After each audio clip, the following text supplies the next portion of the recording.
The off season's been exciting. We had 25 seniors last year. 19 of our 26 starters, including our specialist positions, graduated.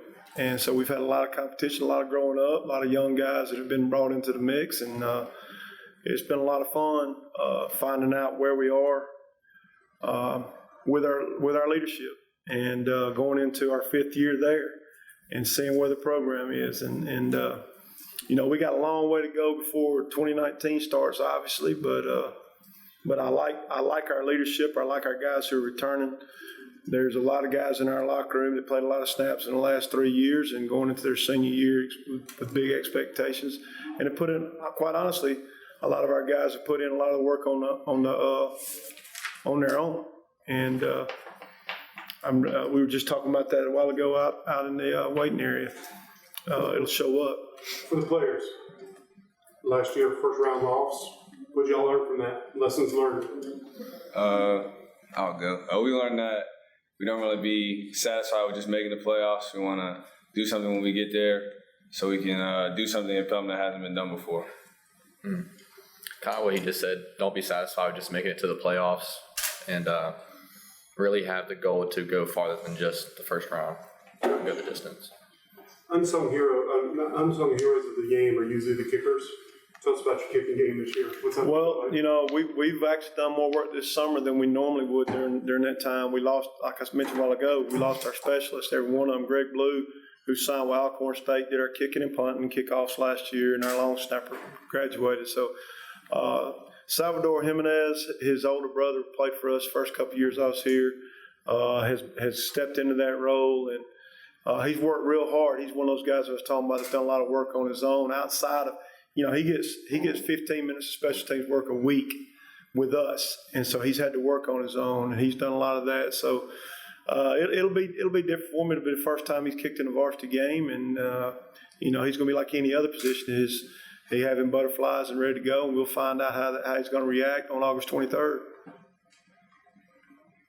Tom, both these guys said they wanted to not just get in the playoffs, but to get there and win and move on.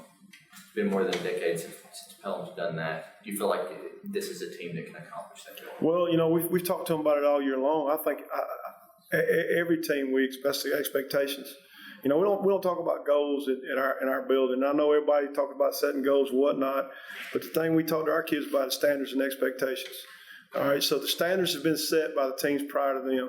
They've made the playoffs the last 2 years. That's a standard. Now, expectations are to get past the first round.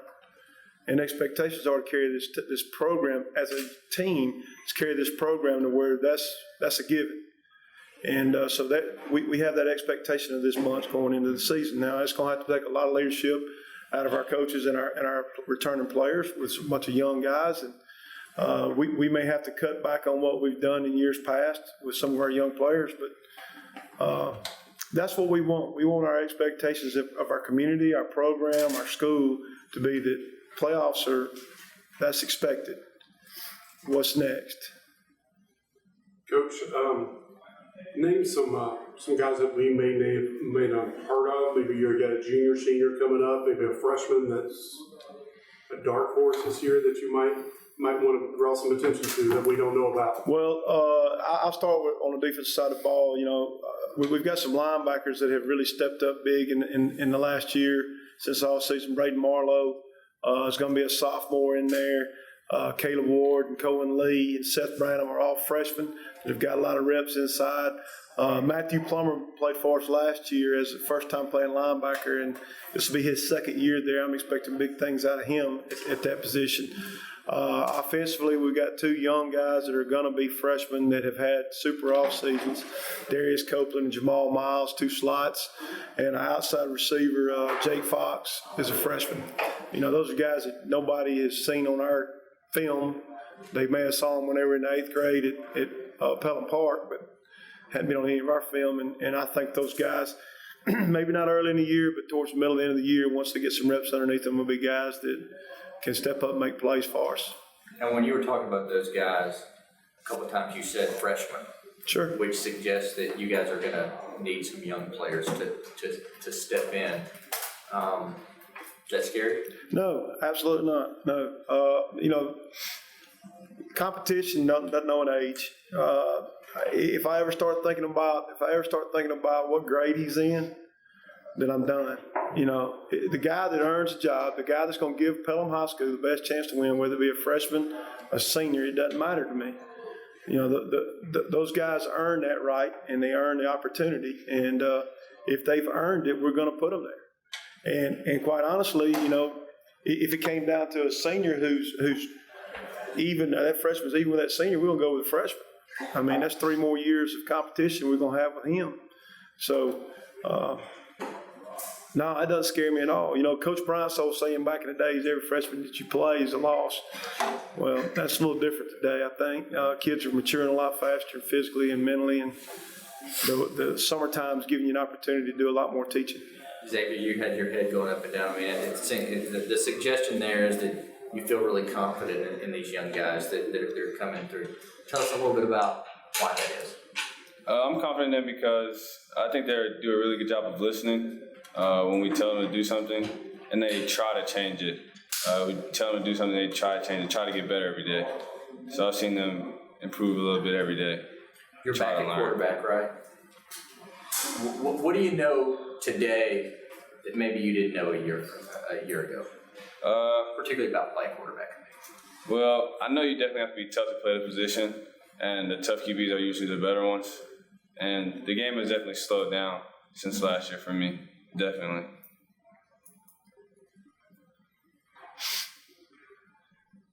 Well, I'm sure that in your mind you have 1 or 2 or 3 keys. You feel like our team's got to do this to be successful. What are those things? Well, I don't think it's any kind of. I don't think it'd be different for anybody, but it's discipline. We were talking on the way over here. We've got to make sure that we don't lose games. All right, for us to be successful and be successful long haul, we can't lose games. I heard Coach Crooms, Sylvester Crooms, speak a couple weeks ago and talking about that. It's the same now. When we start every workout. We start with our active warm up. It's toes behind the line. The shirt's tucked in, the shoes are tied, the little things. I mean, we were talking about on the way over here, Kansas City Chiefs lose a AFC Championship game because a professional defensive end lined up offsides. It's a difference in the Super Bowl and not. And so we have to be disciplined. We have to do the little things right. And we can't go out and beat ourselves with turnovers and penalties and missed assignments and missed alignment. We can't do that. On our schedule, there's too many good football teams, too many good coaches. That if we do that, we were talking this morning. Football is a very honest game, and that weaknesses and holes get exposed, and so we have to make sure that we're not creating our weaknesses and holes. You'd love to be able to take a magic wand and wave it over your team and have them higher and physically ready to go. With high school football, we're going to play with the guys that are in Pelham, Alabama. And so for us to be successful against the people that we're going to have to be successful against, we've got to do the little things right. Did you guys play any instant replay games last year? We did. We used it last year. Did you guys use it at all your home games? Yeah, we did. Okay. I didn't win a challenge. I don't know how many challenges I had, maybe 3 or 4. I don't know. But, I like the concept. I like the idea. The problem is this. If it happens on the other end away from your end zone camera, on the far hash, on the boundary away from your field side camera, it's hard to get a clear view. And honestly, an official looking at it is probably no different than what he saw the first time because we don't have an angle. The multiple angles definitely make a difference. And we don't have that. We got a tight shot behind and a wide shot from the side. Did you guys at all consider trying to bring in more cameras at your place? No. The key then is you got to find people to operate them. That's right. And you can't just hand those cameras to just anybody. So no, we didn't. And I don't know how you get it in huddle anyway. Phil, what's your outlook and expectation for this team this year? My expectations is to go the distance, like we already discussed. Not just make it to the first round of the playoffs, actually going from there and trying to build onto that and hopefully get a ring this year. How's social media for players? How's social media changed the game for you guys? Because ever increasing? And maybe Coach, you can answer that too from I'll let you past to them. How do y'all use social media at all? Watching other teams, watching other players, scouting them? I use social media just to tell people where I've been or what's going on with me or something good is happening or recruiting. Yeah, just recruiting basically. It makes it a lot easier. Yeah, I'm not really that much on Twitter, but I do use Instagram and still look and go on there and just kind of see how everyone's like doing, like what they're up to and all that stuff. It's a great opportunity to promote your program, promote your individual players without a doubt. It's a very scary thing. Do y'all use it to scout other teams? I don't use it to scout other teams. What I use to scout other teams is I call other coaches who played them, and then the film that we get. I'm still old school, and technology is unbelievable. It's right there at your fingertips. But I trust an opponent's coach when I go talk to him about what he saw on Friday night, and then the film tells me what I don't hear from him. I'd be remiss if I didn't ask players. Coach is going to tell you to say every game, but what's the one team, maybe two teams you guys look forward to playing every year that's maybe have friends on the other team? And Definitely Helena. Helena. That's one of our bigger rivals, and I like playing them. Like you said, probably Helena, but I probably go into every game the same way, preparing. Take one game at a time. You do. You have rivals in there, and that's since Helena and Pelham split, that's been a natural rival, and Part of football. 3 miles away, right? And those guys all know each other, and that makes it personal. I thought Philip was getting a little heated with a kid last year in the game. He's come to find out it's one of his buddies, and they're talking. Well, and I'm getting on to him about getting back in the huddle, and they're just talking. It's a kid from Helena, and it's like your cousin, right? You want to whip your cousin, and anyway. But yeah, every game for us next year is huge. I think the schedule is just flipped this year. So you start with the 3 home games and you end with the 3 away games. Yeah. So that won't be new to you guys. But what did you learn from that last year? Well, and you know what? I think it's going to be. I think the way the schedule worked out from last year, this year, obviously we were building a new field house last year, which is phenomenal, by the way. This year, with as many young guys as we got, it's going to be getting significant reps. To be at home the first 3 weeks is going to be a big deal for us. This will be the first time. I've been here 5 years. This will be the first time we've played Homewood in our stadium. We've played them 4 years in a row. This is the 5th year. So, to have Calera, Bibb, and Homewood at home for our 9th graders that are going to be playing significant reps for us, to be in a place they're comfortable being in, not getting a road game until the 4th game of the year for those young guys, I think it's huge. And hopefully by that last 3 games, they're no longer a freshman anymore. They're a sophomore, and when they get on the bus, it's not that big a deal to them.